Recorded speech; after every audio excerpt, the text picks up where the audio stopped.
The destruction in Al-Jahmaliyya tells its own story.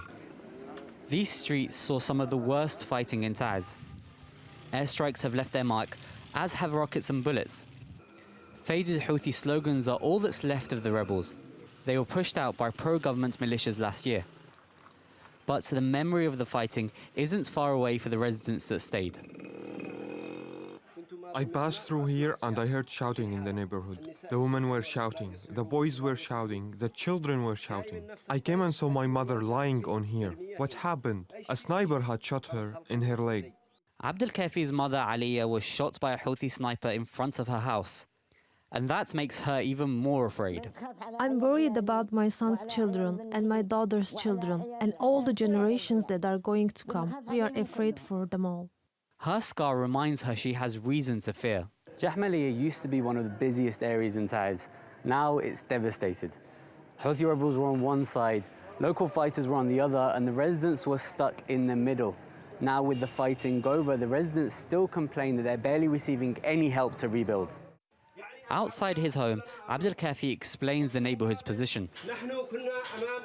The local fighters saw us as supporters of the Houthis, and the Houthis saw us as supporters of the local fighters. We were on the front line between one side and the other. We only had God. That side would lay siege to us from above, and the other side from below. The water trucks won't even come. They say it's not safe. A similar neighborhood on the other side of the city. Here we find Marwan, and this used to be his home. 2 years ago, it was destroyed in a Saudi-led coalition airstrike.